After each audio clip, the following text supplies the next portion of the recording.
My name is Corey Morrison. I'm 31 years old, and I've learned something the hard way. Sometimes the smallest cracks in a relationship reveal the deepest fractures. That morning, the crack was oat milk. I was rinsing breakfast dishes when John's voice pierced through the kitchen, sharp enough to slice the air. Seriously, Corey, you bought the wrong one again. I glanced over my shoulder. He was standing by the counter, carton in hand, shaking it as if it contained betrayal itself. That's the regular blend, he continued, rolling his eyes. I told you I only use the barista kind. This doesn't foam right. How am I supposed to make my latte? I dried my hands on a towel, biting back the first sarcastic response that rose in my throat. They were out of barista. I went to 2 stores. This one tastes the same. It's not about the taste, he snapped, slamming the carton down like it had insulted him. It's about you not listening. You never listen, Corey. My chest tightened, not because of the oat milk, not even because of his tone. No, it was the script, the one I knew by heart. Minor inconvenience, catastrophic conclusion, threat. Always the same ending. I turned back to the sink, letting the warm water ground me. John, it's oat milk. It'll be fine. His sigh was heavy theatrical. This is exactly the problem. You don't care about my needs. You never have. I kept my voice steady. I spent an hour looking for your specific brand. A real girlfriend, he shot back, wouldn't have given up. There it was, the knife twist. I felt the sting, but forced myself to focus on the suds sliding down a plate.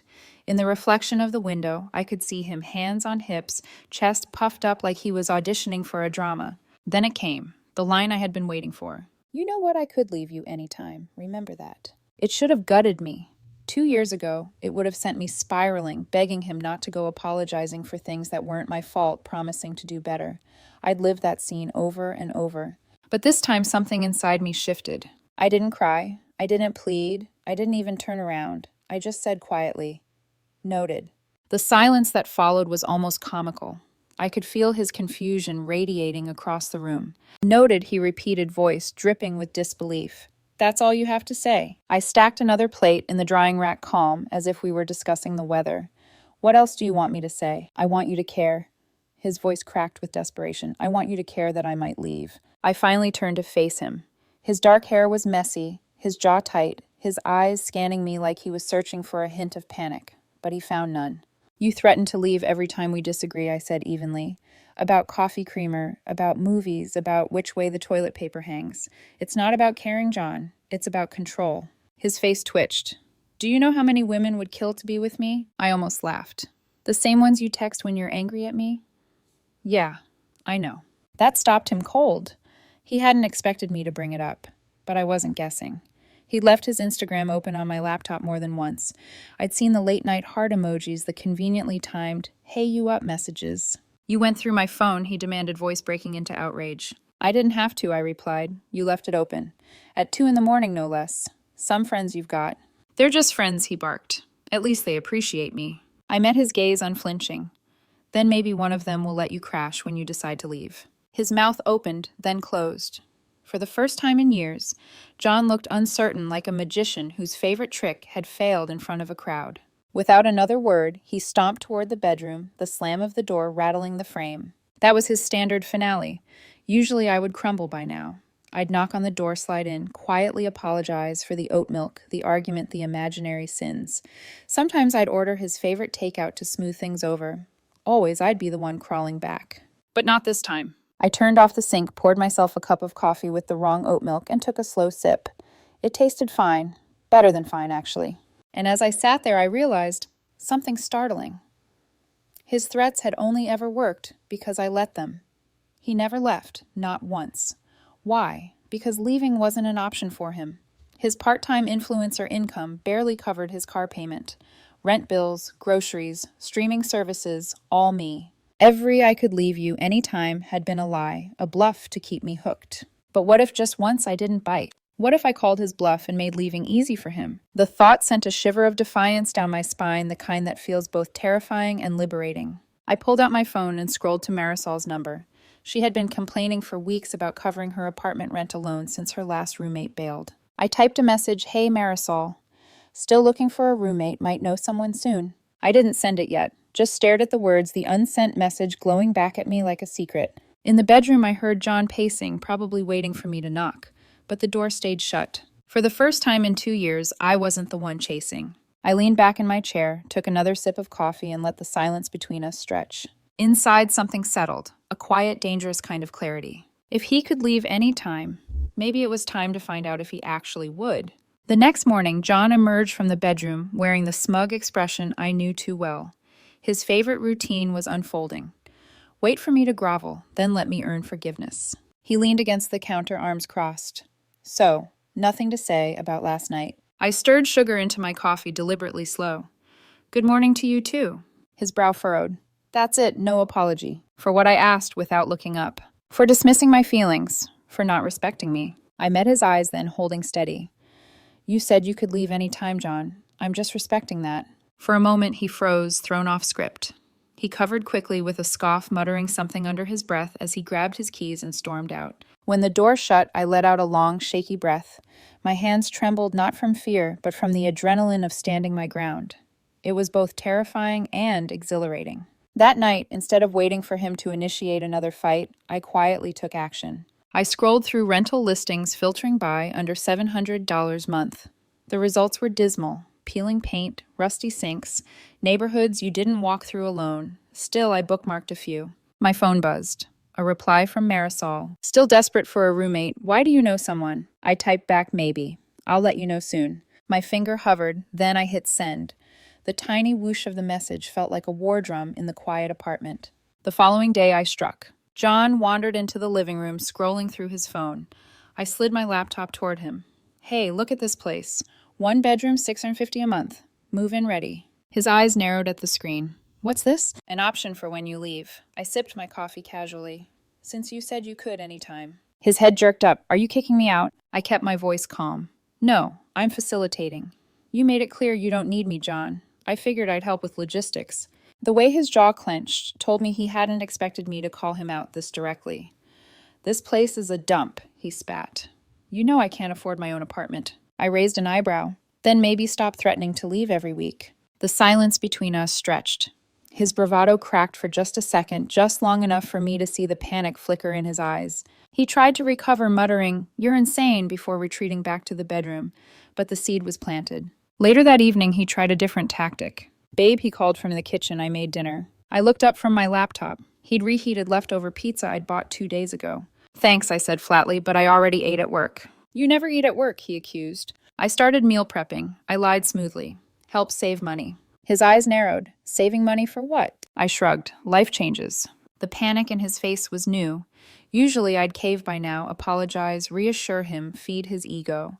But I'd given him nothing but silence and calm indifference. It unsettled him more than any shouting match ever had. By day 3, John escalated. I woke to the smell of bacon and eggs, the first real breakfast he'd cooked in months. He greeted me with a forced smile. Thought you'd like a nice start to the day. I sat at the table studying him. Thank you. That's thoughtful. Relief flashed across his face. Maybe we could spend the day together like old times. I can't, I said, buttering my toast. I promised Marisol I'd help her move some furniture. His fork clattered against his plate. Since when do you hang out with Marisol? Since she might need a roommate. The color drained from his face. You're not moving in with her, are you? I tilted my head, feigning innocence. Not me. But I figured someone who says they could leave any time might. His lips parted like he wanted to argue, but no words came out. Instead, he shoved back his chair and stalked out of the room. I bit back a smile, hiding it behind my coffee cup. For the first time in years, he wasn't in control. And he knew it.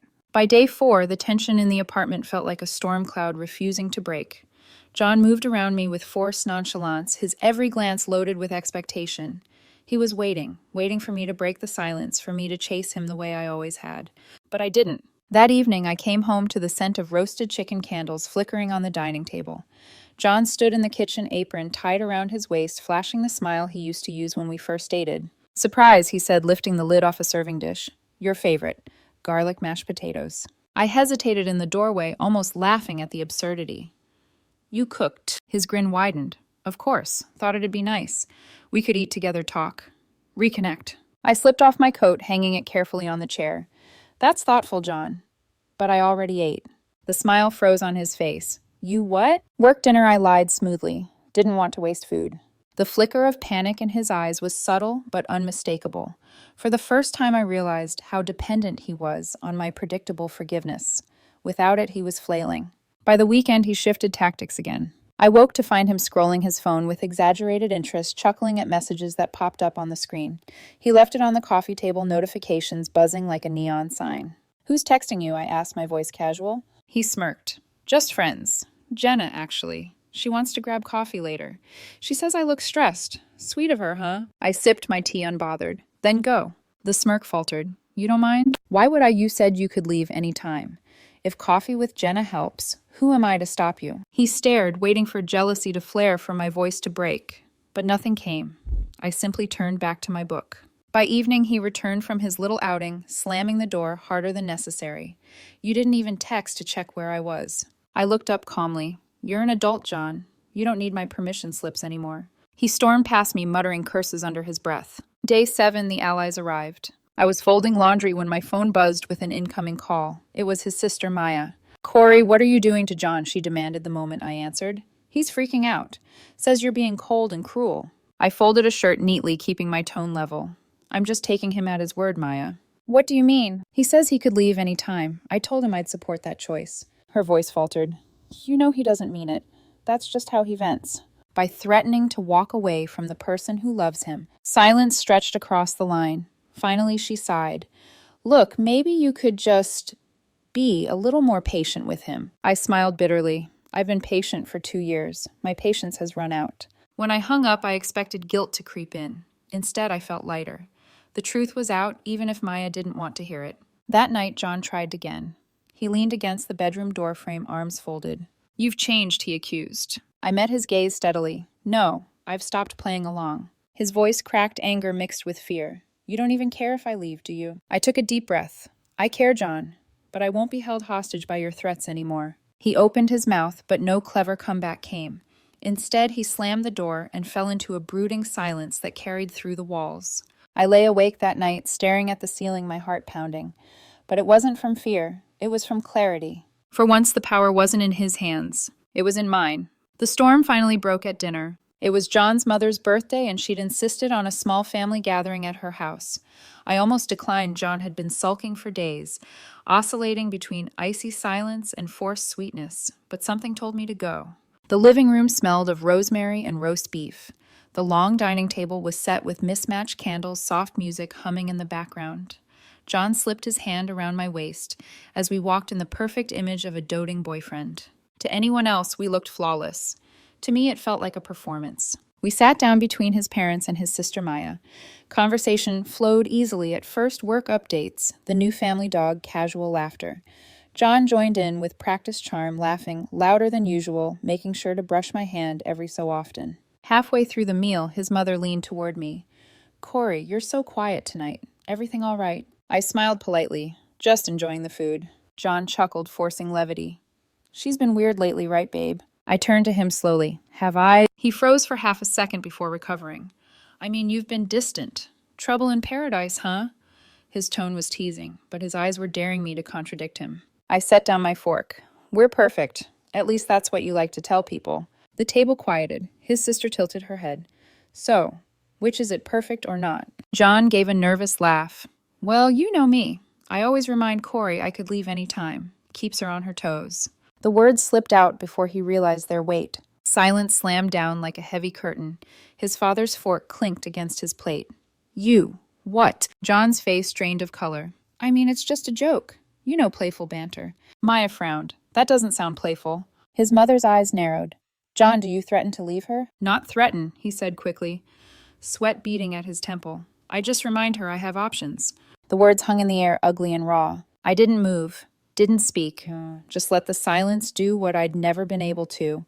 His family's eyes turned on him, judgment heavy in their stares. Finally, his father pushed back his chair, disappointment etched deep in his features.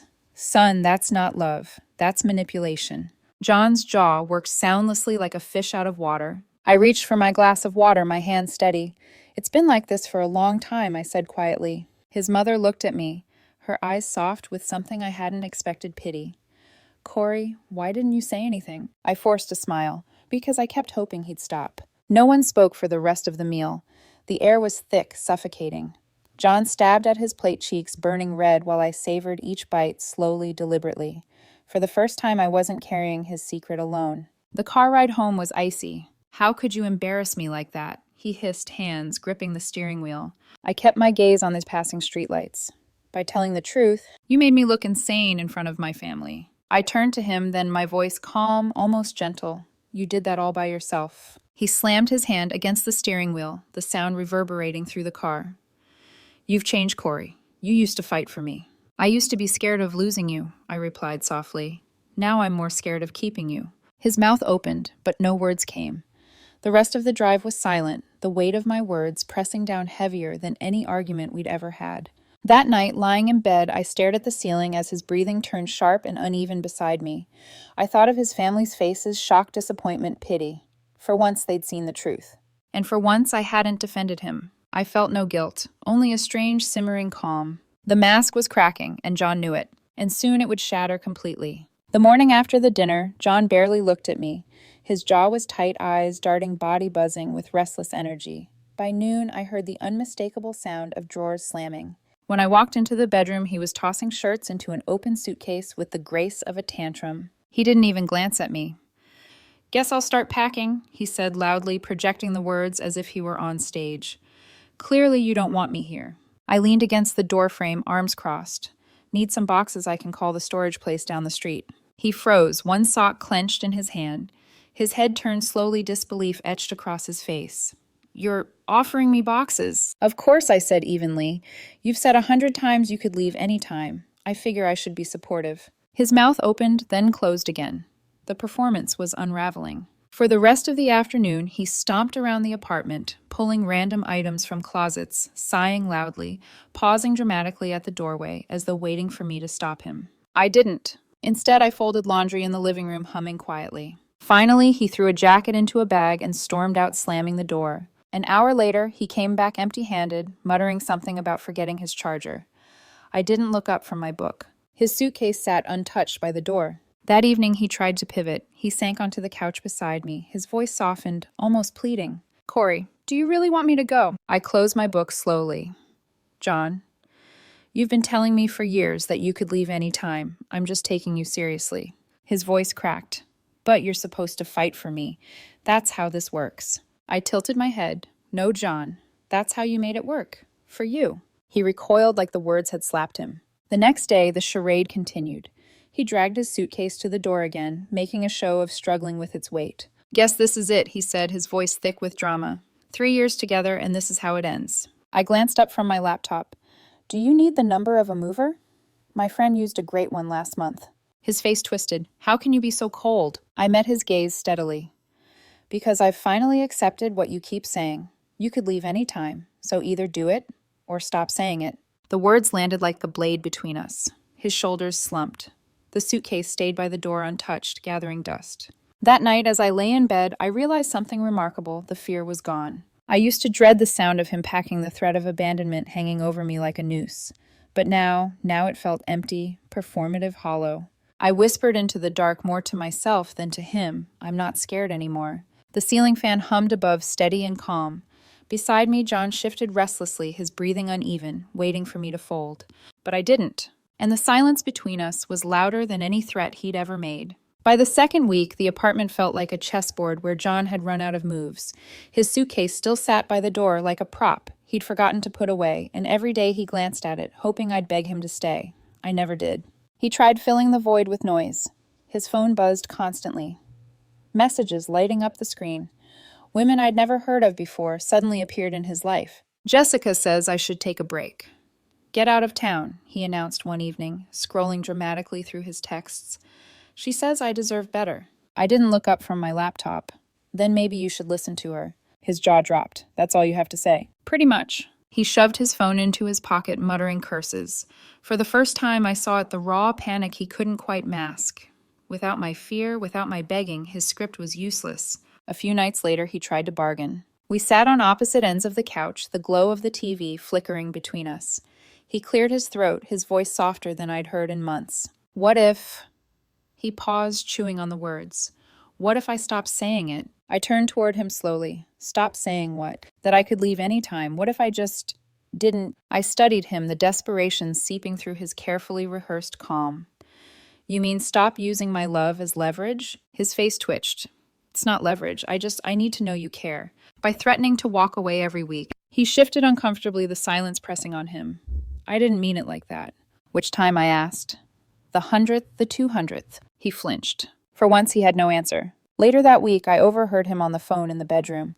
His voice was low tense. Man, everything's too expensive. Studios are like only $500. How the hell am I supposed to afford that? I leaned against the wall, listening. His influencer gigs barely covered his car payment, and I'd been the one carrying rent, utilities, groceries. Reality was catching up to him. When he hung up, I walked in, leaning casually on the doorframe. Tough market, huh? He spun, startled. You were listening. I shrugged. You said you could leave any time. Guess it's harder than it sounds. His face burned red. You're enjoying this, aren't you? No, I said quietly. I'm done being afraid of it. The words stunned him more than any scream could have. That night he crawled into bed beside me, his arm hovering hesitantly over my waist. You used to be terrified of losing me, he whispered into the dark. I admitted. And now I'm terrified of staying with someone who treats leaving like a weapon. He pulled his arm back, rolling away. For the rest of the night, I listened to him toss and turn, the rhythm of his restlessness a sharp contrast to my steady breathing. Days passed, and his tactics grew sloppier.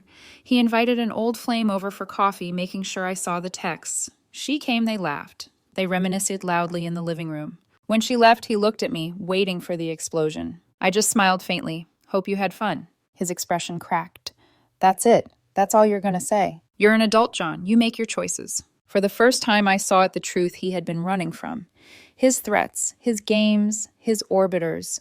None of it mattered if I wasn't afraid to lose him. And I wasn't. Not anymore. The night ended with me standing at the window, the city lights glowing faintly in the distance.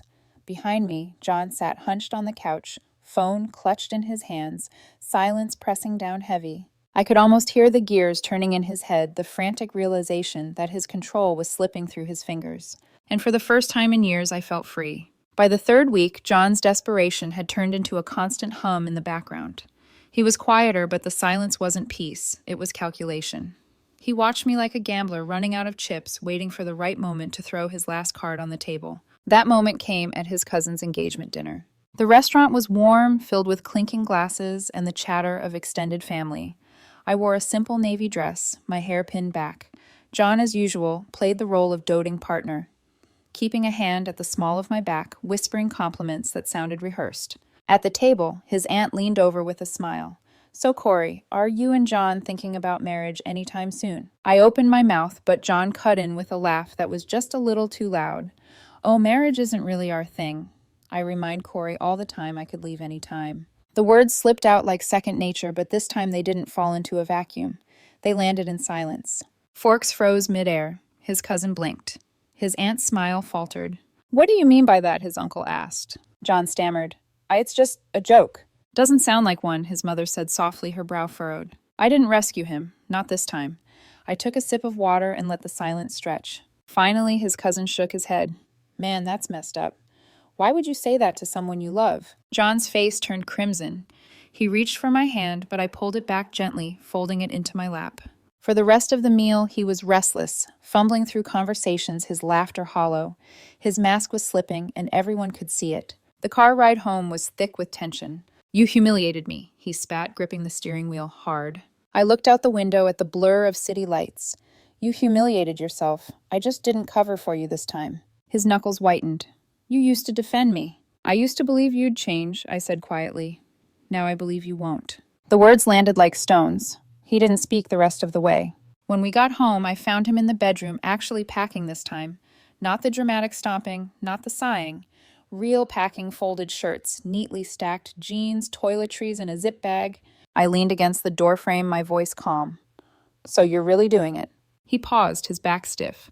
I saw your apartment listings, he said finally, his tone low. The ones you bookmarked. Studios. 1 bedrooms. All for one person. I nodded. Yes. His head turned slowly, his eyes searching mine. You weren't looking for me. You were looking for you. Why would I plan a future, I asked softly, with someone who always has one foot out the door? He swallowed hard, his voice cracking. I didn't mean it, Corey. Not really. All those times. I just wanted to know you cared. I stepped into the room, my voice steady. If you have to threaten to leave to feel loved, Then you never trusted my love in the first place." His eyes shone with something between anger and grief. "You're done. You're actually done." I met his gaze without flinching. "I've been done since the oat milk fight. It just took you this long to notice." He dropped his eyes, zipping the suitcase shut. He left that night. For days, I didn't hear from him. Then the text began. "I made a mistake. Tony's a creep.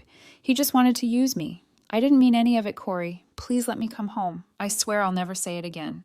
I see what I had now." I didn't respond. A week later, I saw him in the lobby of our building. He was touring the very same studio I'd bookmarked months ago, the cheap one on the first floor. His shoulders were hunched, his hair unkempt. When he saw me, his face crumpled with something that almost looked like shame. "Corey," he said softly. "Hi, I'm just looking at places." I smiled politely. "Cool. Good luck." He took a step closer, desperation in his eyes.